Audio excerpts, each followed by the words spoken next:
मंगलाचरण किया है, और गणेश जी के मंगलाचरण करने से हमारा निर्विघ्न समाप्ति के लिए वक्रतुंड महाकाय सूर्यकोटि समप्रभा निर्विघ्नं कुरु मे देव सर्व कार्येषु सर्वदा, सभी कार्यों में हमेशा हमारे निर्विघ्नं कुरु, निर्विघ्नं मतलब जितना भी हमारा कार्य है, हम जितने भी कार्य करते हैं उन सभी कार्यों को निर्विघ्न परिसमाप्ति के लिए आप परिसमाप्ति करवाएं। और कैसे, कौन? तो वक्रतुंड, तुंड उनका वक्र है, टेढ़ा है, ठीक है ना, वक्रतुंड महाकाय, महाकाय है, महाकाय सूर्य कोटि समप्रभा, मतलब कोटि सूर्य, मतलब जैसे सूर्य हजारों सूर्य के समान उनकी प्रभा है, कांति है, प्रकाश है, ऐसे गणेश जी हमारे सभी कार्यों में निर्विघ्न समाप्ति करवाए। ठीक है, बहुत बढ़िया मंगलाचरण आपने किया और बहुत अच्छा है, इसी को आप कॉन्फिडेंस के साथ बोलिए, बहुत अच्छा लगेगा। ठीक है, चलिए कल की क्लास में थोड़ा सा हम रिवीजन कर लेते हैं। कल परसों अभी मैंने एक क्लास 21 तारीख का वीडियो डाल दिया है ग्रुप में, लिंक उसका भेज दिया है। हाँ, मैं अभी आपकी क्लास का जो रिकॉर्डिंग करता हूँ वो आपको मैं लिंक प्रोवाइड करा दिया करूँ। तो हम लोग अभी क्या क्या पढ़ चुके हैं, देखिए माहेश्वर सूत्र हम लोग पढ़ चुके हैं। ठीक है, माहेश्वर सूत्र के बाद में हम लोगों ने प्रत्याहार बनाना पढ़ लिया है, वर्णमाला पढ़ लिया है। ठीक है, ये तीनों तो हमने सामान्य चीजें पढ़ ली हैं। इसके अलावा व्याकरण में लघु सिद्धांत कौमुदी लेकर के चल रहे हैं, इसमें हमने कुछ सूत्र पढ़ लिए हैं। इसके जैसे हलंत्यम सूत्र पढ़ लिया, उपदेश मतलब उपदेश अनुनासिक नहीं पढ़ा हमने, वो पढ़ लिया। आदर्शनम लोपः, तस्य लोपः, आदिरंत्येन सहित,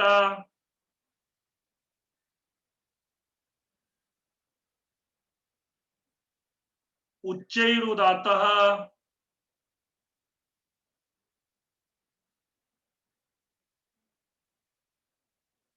नीचैरनुदात्तः,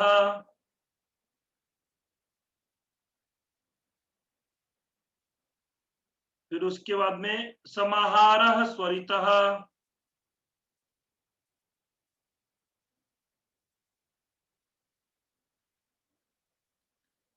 ये इसके पहले एक सूत्र है उकालो अज्रस्व दीर्घ प्लुतः,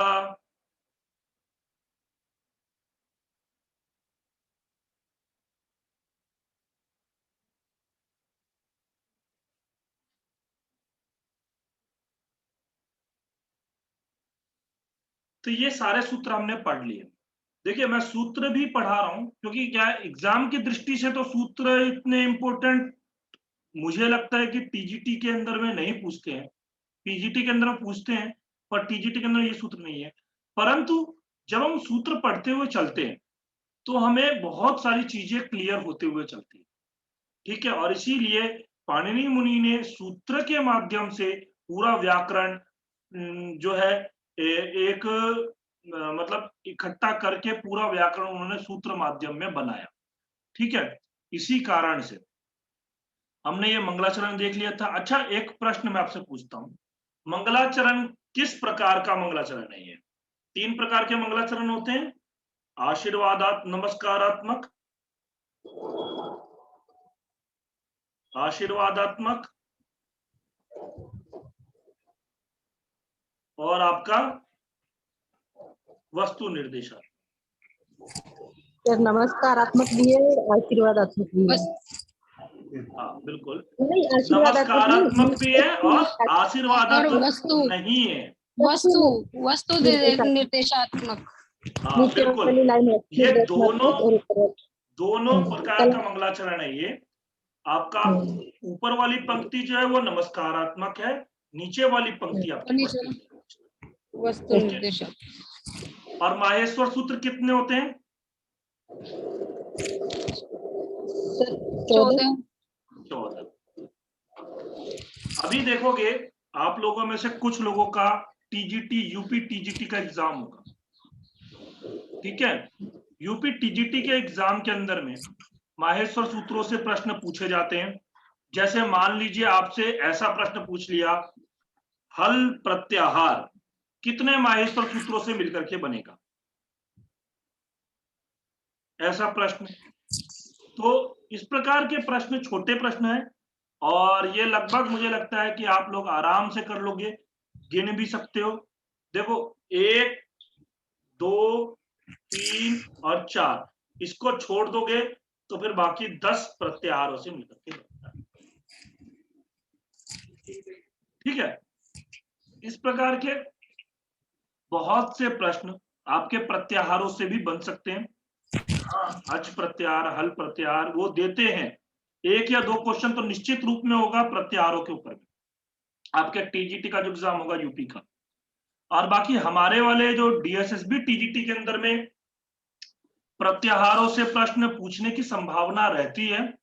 पहले के पेपर में मैंने नहीं देखा है कि पहले के पेपर में प्रत्याहार वगैरह पूछा हुआ है, परंतु पूछने की संभावना फिर भी रहती है।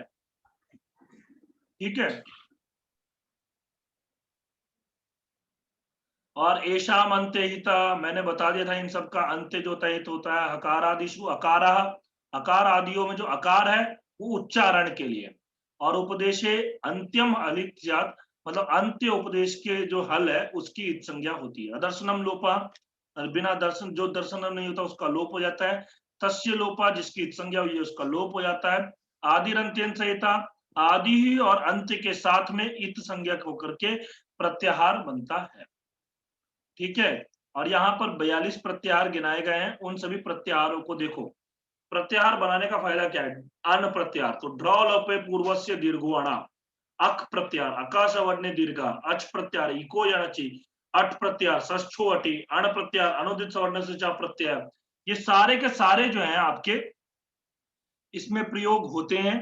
प्रत्याहारों से सूत्र जो बनते हैं उसमें हमें लाघवता मिलती है। लाघवता मतलब कम में हम ज्यादा बोल सकते हैं। ठीक है, लघुता आती है। ठीक, उसके बाद में ये उकालो अज्रस्व दीर्घ प्लुतः, कल हमने किया था उकाल जो होता है वो अच, अच जो है वो कैसा है? ह्रस्व दीर्घ और प्लुत के भेद से ये 3 प्रकार का हुआ। ठीक है, एक अच भी, अ भी 3 प्रकार का है, ई भी 3 प्रकार का है, उ भी 3 प्रकार का है, ऐसा। ठीक है, फिर उसके बाद में इन्होंने क्या कह दिया?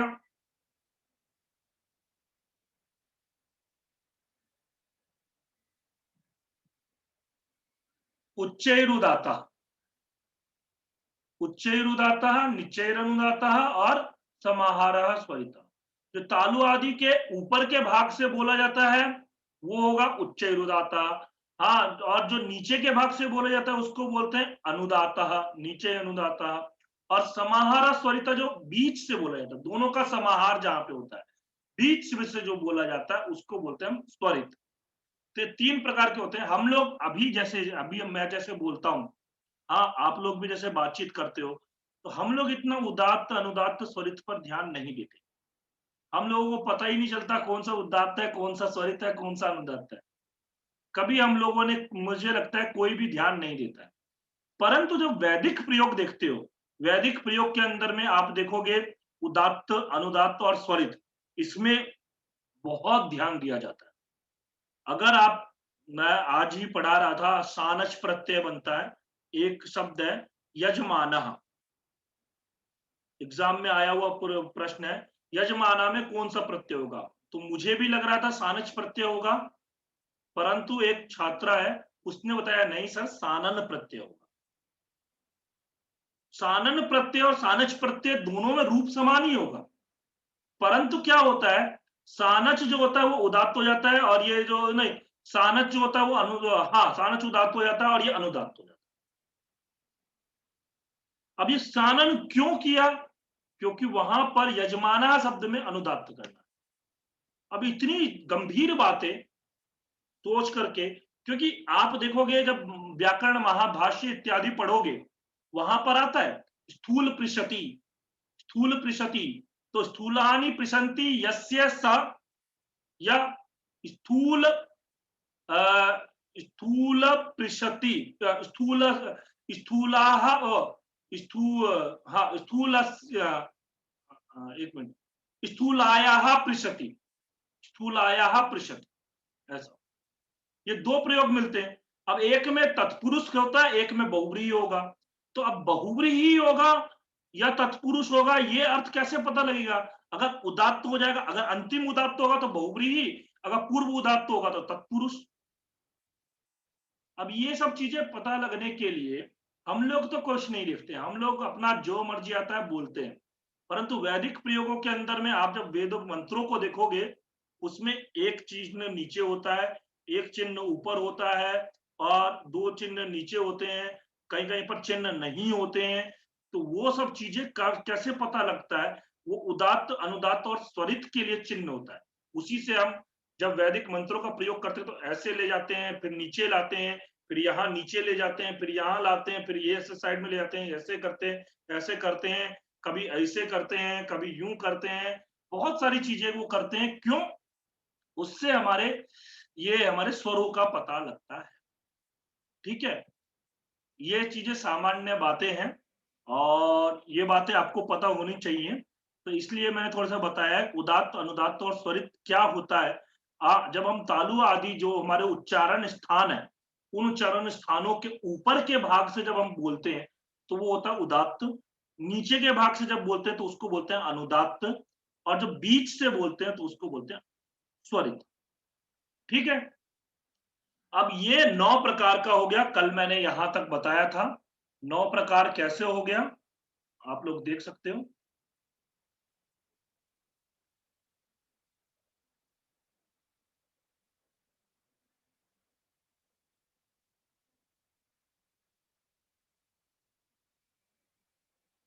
देखिए 9 प्रकार कैसे हो गया। पहला तो हुआ ह्रस्व, दूसरा हुआ दीर्घ, तीसरा हुआ प्लुत। अब ह्रस्व में उदात्त, अनुदात्त और स्वरित। दीर्घ में उदात्त, अनुदात्त और स्वरित। प्लुत में उदात्त, अनुदात्त और स्वरित। ये 3 हो गए। इसके 3, इसके 3 और इसके 3, टोटल कितने हो गए? 3 3 6 3 9, 9 भेद हो गए। अब यहां पर 9 भेद होने के बाद में अब हम इसके आगे पढ़ते हैं। कल हम लोग यहां तक पढ़ चुके थे। यहां तक में किसी को कोई डाउट है, कुछ पूछना है, कुछ बोलना हो तो वो बोल सकता है, फिर हम लोग आगे बढ़े। कोई डाउट है? कहीं कोई चीज समझ में ना आया हो, कुछ पूछना रह गया हो, या कुछ भी बाहर की चीज भी पूछना हो वो पूछ सकते हो। फिर हम लोग अब आगे बढ़े हैं। बोलिए। हरिओम।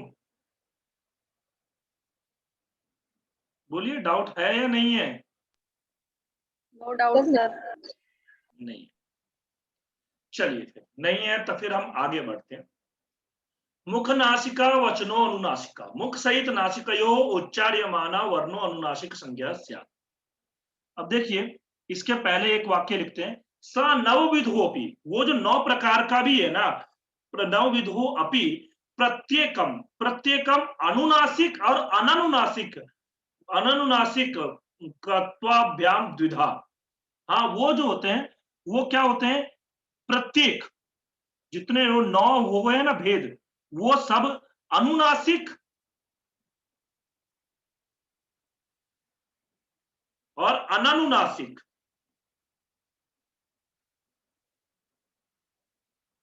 के भेद से 2 और प्रकार हो जाएगा। ठीक है, तो अब यहां तदित्थम अ ई उ री एषां वर्णानां प्रत्येकम 18 भेदा लृ वर्णस्य द्वादस्तस्य दीर्घाभावात् एचामपि द्वादश तेषाम ह्रस्वाभावात्। प्रश्न यहां से पूछा जाता है एग्जाम में। एग्जाम में प्रश्न यहीं से होता है। आपसे ऐसा पूछा जाएगा, लृ वर्णस्य कति भेदाः, अष्टादश, द्वादश, पंचदश, षोडश। अब जिसने नहीं पढ़ा है वो 15 या 16 में से लगा करके आएगा, लेकिन जिसने पढ़ा है वो 12 या 18 में कंफ्यूज रहेगा। तो 12 होगा या 18 होगा ये उसको पता लगेगा जिसने इसको अच्छे से पढ़ रखा है। ठीक है, तो यही चीज है, यहीं से प्रश्न बनते हैं और मैं आपको पूरा बताऊंगा कि ये कैसे 12 हुआ है, कैसे 18 हुआ है और कैसे एच प्रत्याहार भी 12 हुआ है। अब देखो,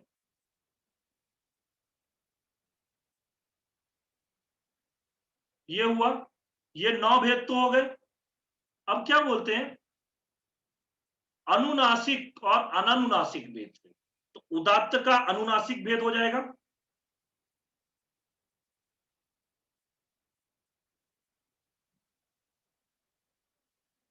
और अनानुनासिक भेद हो जाएगा अनानुनासिक। ठीक है, अनानुनासिक, फिर इसका उदात्त का अनंत का अनुनासिक, अनानुनासिक, फिर इसका उदात्त का स्वरित का अनुनासिक और अनानुनासिक। ऐसे ही मैं बार बार नहीं लिखूंगा क्योंकि फिर समय बहुत जाएगा। ऐसे ही इसका भी अनुनासिक और अनानुनासिक, इसका भी अनुनासिक और अनानुनासिक, इसका भी अनुनासिक और अनानुनासिक, इसका भी अनुनासिक और अनानुनासिक, इसका भी अनुनासिक और अनानुनासिक, इसका भी अनुनासिक और अनानुनासिक, सबका अनुनासिक और अनानुनासिक भेद से। अब अनुनासिक क्या होता है, ये अभी एक सूत्र की मैं बताया, मुख सहित नासिकयो हो उच्चार्यमान। हम बोलते हैं मुख, मुख से बोलते हैं, मुंह से बोलते हैं, और मुंह के साथ साथ हम नासिका का भी सहायता लेते हैं। बिना नाक और मुंह, हाँ आप एक चीज से किसी से भी नहीं बोल सकते, नाक की सहायता भी लेते ही हैं। हाँ, तो जब यहां पर मुख और नासिका इन दोनों की सहायता से जब बोला जाता है तो उसको बोलते हैं अनुनासिक। ठीक है, दोनों सहित, मुख और नासिका दोनों के साथ में जब बोला जाए तो उसको बोलते हैं अनुनासिक। और अनानुनासिक किसको बोलते हैं, जिसमें मुख और नासिका इन दोनों में से मतलब सहायता ना लीजिए। हाँ मतलब क्या है, या तो आप नाक से ही बोल लो या तो आप मुख से ही बोल लो। तो नाक से जैसे हिमेश रेशमिया वगैरह जो होते हैं गायक, वो लोग नाक से बोला करते हैं।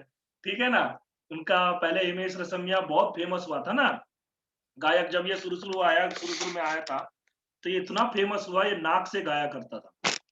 ठीक है, तो इसीलिए बहुत फेमस हुआ और इसके गाने भी अच्छे थे। हाँ, शुरुआत में जब आया तो फिर बहुत अच्छा चला था। तो ये आपका नासिका, या तो मुख और नासिका इन दोनों में से किसी एक से भी बोल ले। हाँ, इन दोनों में से शायद अनुनासिक, अनानुनासिक, हाँ नानुनासिक मतलब अनुनासिक ना हो, इसमें नए तत्पुरुष समास हो जाएगा। नए में मतलब आपका नए समास के अंदर में ना जो हम पढ़ेंगे आगे, तो उसमें अ आदेश होता है, नौ को अ आदेश हो जाता है, पर जो स्वर से प्रारंभ होने वाले के उसमें अन आदेश, अन। ठीक है, ये सब हम लोग आगे चल के जब समास प्रकरण पढ़ेंगे, जब लेवल बढ़ेगा धीरे धीरे करके, तो उसमें फिर मैं बताऊंगा अन आदेश होता है, बहुत सारी चीजें हैं बताने के लिए। ठीक है, तो अनुनासिक और अनानुनासिक समझ में आ गया। तो इस प्रकार इसके दो भेद, इसके दो भेद, इसके दो भेद, इसके दो भेद, इसके दो भेद, इसके दो भेद, इसके दो भेद, इसके दो भेद, इसके दो भेद, तो टोटल इसके हो गए 6, इसके भी हो गए 6 और इसके भी हो गए 6। मैं पूरा लिख नहीं रहा हूं यहाँ पे। तो सामान्यतया ह्रस्व, दीर्घ और प्लुत इन तीनों के 6 भेद हो जाते हैं। अब यहां पर आता है समस्या, देखिए अब यहां मैं यहाँ पे स्वर लिखता हूं पूरे। अच प्रत्याहार में स्वर आते हैं अ, ई, उ, री, ली, ए ओ आई और औ। अब यहां पर आप एक बात समझिए, अ का ह्रस्व भी होगा, दीर्घ भी होगा और प्लुत भी होगा। ई का भी ह्रस्व भी होगा, दीर्घ भी होगा और प्लुत भी होगा। ऊ का भी ह्रस्व भी होगा, दीर्घ भी होगा और प्लुत भी होगा। री का ह्रस्व भी होगा, दीर्घ भी होगा और प्लुत भी होगा। यहां तक तो कोई परेशानी नहीं है, ह्रस्व दीर्घ प्लुत। तो जब तीनों ही होंगे तो इसका उदात्त अनुदात्त भेद हो जाएगा, इसका उदात्त अनुदात्त स्वरित भेद हो जाएगा, इसका उदात्त अनुदात्त स्वरित भेद हो जाएगा। इन सबका उदात्त अनुदात्त स्वरित भेद हो जाएगा तो 9 भेद हो गए। 9 के बाद में अनुनासिक और अननुनासिक, तो 9 को 2 से गुणा कर दोगे तो 18 भेद इनके सबके 18 भेद हो जाते हैं। ठीक है। अब री का क्या होता है, ये जो री है इसका ह्रस्व तो होता है परंतु दीर्घ नहीं होता। ये जो दीर्घ है ना, दीर्घ इसका नहीं होता, यानी कि दीर्घ जो है इसका नहीं होता है और इसका ह्रस्व और प्लुत होता है। ठीक है, ह्रस्व और प्लुत होता है। तो ह्रस्व और प्लुत होता है, तो अब ह्रस्व के 6 भेद और प्लुत के 6 भेद, तो टोटल कितने हो गए इसके? 12 भेद हो गए। ठीक है, दीर्घ के 6 जो है इसमें कम कर देंगे। और ऐसे ही हमारा ए ओ आई और औ, इनके क्या होते हैं? इनके ह्रस्व नहीं होता, ह्रस्व ह्रस्व नहीं होता, दीर्घ और प्लुत होता है। अब आप लोगों के मन में एक प्रश्न आएगा, सर ह्रस्व नहीं होता लेकिन ये छोटा ए है और ये बड़ा आई है ना? तो छोटा ए और बड़ा आई तो ये इसी का तो दीर्घ है ना, जैसे अ और आ या ई और ई, ये ह्रस्व हुआ, ये दीर्घ हुआ। तो वैसे ही ये भी ह्रस्व होना चाहिए, दीर्घ होना चाहिए। मन में प्रश्न आएगा। अब आप लोगों के मन में आया होगा या नहीं आया होगा पता नहीं, लेकिन मैं शंका का पहले ही निवारण कर दे रहा हूं कि ये जो चारों है ना, ये सारे के सारे क्या है? संयुक्त स्वर है, संयुक्त स्वर। जैसे देखिए ई उ, इसको मिलकर के ए बनता है। आप गुण गुण संधि पढ़ोगे ना, तो गुण संधि में ए और ओ होता है, वृद्धि संधि में आई और औ होता है। ठीक है, तो जब कभी भी दो स्वर मिलकर के बनेंगे तो वो ह्रस्व कैसे हो जाएगा? क्योंकि ह्रस्व क्या होता है? एक मात्रा कालिक, एक चुटकी वाला। तो जब एक चुटकी वाला होगा तो एक स्वर एक चुटकी में बोल सकते हैं ना, दो स्वर तो एक चुटकी में नहीं बोल सकते आप। तो दो स्वर के लिए, तो इसीलिए इसका ह्रस्व नहीं होता। समझ में आया बात? इन चारों का ह्रस्व नहीं होगा तो इसके कारण इसके 6 भेद और इसके 6 भेद, तो टोटल इसके भी 12 भेद हो जाएंगे। यानी आपको अगर मान लो एग्जाम में पूछ लिया जाए औ, औ के कितने भेद होते हैं? तो 12। आई के कितने भेद होते हैं? 12। ओ के कितने भेद होते हैं? 12। ए के कितने भेद होते हैं? 12। लृ के कितने भेद होते हैं? 12। इन सबके 12 भेद हुए।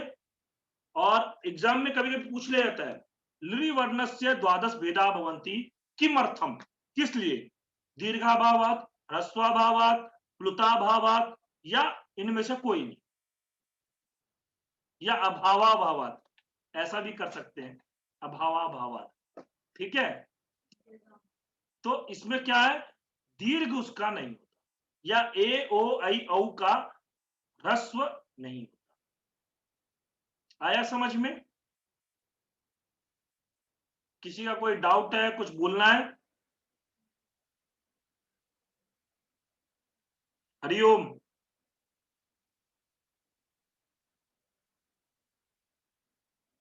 हरिओम। हरिओम सर। आया समझ में? सर एक बार ना एक ह्रस्व वाले अ को लेके इसके 18 भेद एक बार बता दो, नहीं समझ आया मुझे। नहीं आया ना, मैं मतलब बताता सिर्फ हूँ। एक को लेके, हाँ सिर्फ एक को लेके बता दो। हाँ, सिर्फ एक को लेकर के बताता हूँ, ठीक है, अ को हम्म लेकर के बताता हूँ, ठीक। हम्म देखिए अ का क्या होता है, अ का ह्रस्व भी होगा, दीर्घ भी होगा, ऐसे लिखता हूं, दीर्घ भी होगा और प्लुत भी होगा, ये तीनों होंगे। ह्रस्व में आपके उदात्त, अनुदात्त, स्वरित। दीर्घ में आपके उदात्त, अनुदात्त, स्वरित। प्लुत में आपके उदात्त, अनुदात्त, स्वरित, ये भेद हो गए। अब इसके 3 भेद हो गए, इसके 3 भेद हो गए, इसके 3 भेद हो गए, ठीक है। तो 3 3 6 3 9। अब उदात्त में आपके अनुनासिक,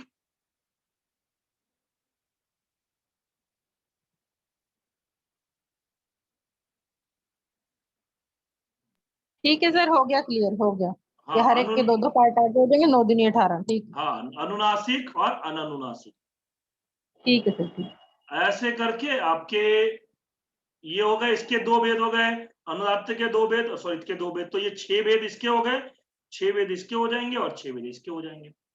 लृ के दीर्घ वाले 6 भेद नहीं होंगे और ऐ ओ ए ओ ऐ औ के ह्रस्व वाले 6 भेद, बस। ठीक है सर, ठीक। आ गया समझ में सबको?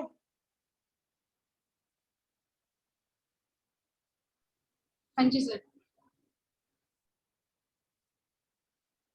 ठीक है, अभी अब कहां से काटूं, चलिए। तो यहां पर यही बोल रहा है, तदित्थम अ इ उ री एषाम वर्णानाम प्रत्येकम अष्टादश भेदा। अ इ उ री के 18 भेद हो गए। लृ वर्णस्य द्वादश, लृ के द्वादश क्योंकि उसका दीर्घ का अभाव है, तो 12 भेद हो गए क्योंकि इसके दीर्घ का अभाव है। और एचाम अपि द्वादश, एच प्रत्याहार, एच प्रत्याहार में कौन कौन से वर्ण आएंगे, ए ओ आई और औ,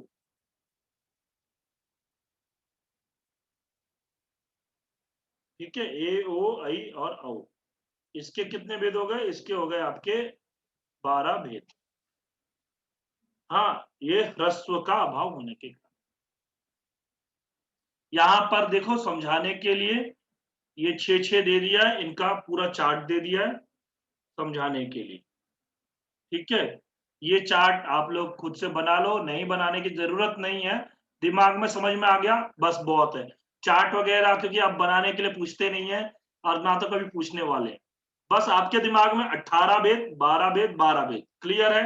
हाँ, और वो क्यों है 12 भेद, क्योंकि लृ का दीर्घ का अभाव है और एच का ह्रस्व का अभाव, बस इतनी बातें याद रखनी है और कुछ नहीं रखना, ठीक है। अब हम लोग आगे चलते हैं। तुल्यास्य प्रयत्नम सवर्णम, तुल्यास्य प्रयत्नम सवर्णम। अब हम लोग करेंगे उच्चारण स्थान, आभ्यंतर प्रयत्न और बाह्य प्रयत्न। ये तीनों चीजें मोस्ट इंपोर्टेंट है और इन तीनों से प्रश्न निश्चित है आएगा, निश्चित, ठीक है, आएगा ही आएगा और आता भी है। हाँ, डीएसएसबी में वैसे पुराने पेपरों में मैं देखूं तो नहीं आया है। हाँ, मैं ऐसा नहीं बोलूंगा आपको कि आया मतलब आया है या कुछ ऐसा नहीं आया है, परंतु कैसा है, आने की संभावना रहती है। और यूपी टीजीटी पीजीटी में, जो पीजीटी में तो नहीं, टीजीटी में जरूर आएगा, यूपी टीजीटी के अंदर में जरूर आएगा क्योंकि उसके अंदर में व्याकरण का पाठ्यक्रम लगा हुआ है। बाकी डीएसएसबी के अंदर में नहीं आता है, परंतु पूछने की संभावना रहती है, ठीक है। अब चले हम लोग तुल्यास्य प्रयत्नम। देखिए तुल्य आस्य, आस्य बोलते हैं उच्चारण स्थान को,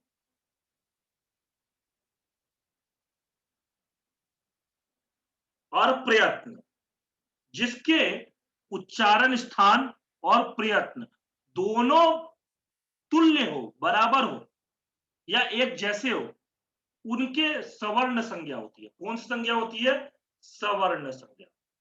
अच्छा, एक बात मैं बोल दूं, अगर आपका बीच में कटता है तो दोबारा से ज्वाइन हो जाइएगा, क्योंकि ये 40 मिनट पे कट जाता है क्लास, और मुझे पता भी नहीं लग रहा कि आप लोगों के कहाँ कितना मिनट बाकी है, मैं देख नहीं पा रहा हूँ। 2 मिनट बाकी है। तो ये है, आप लोगों की क्लास कट जाएगी। स्क्रीन पे क्या दिख रहा है आप लोगों को?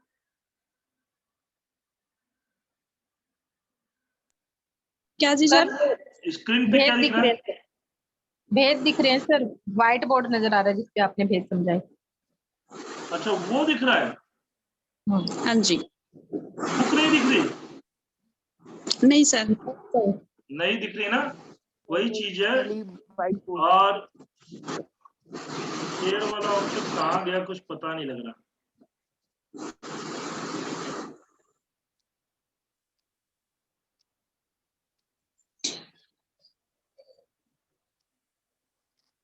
अब आया है, पीछे छुपा हुआ था,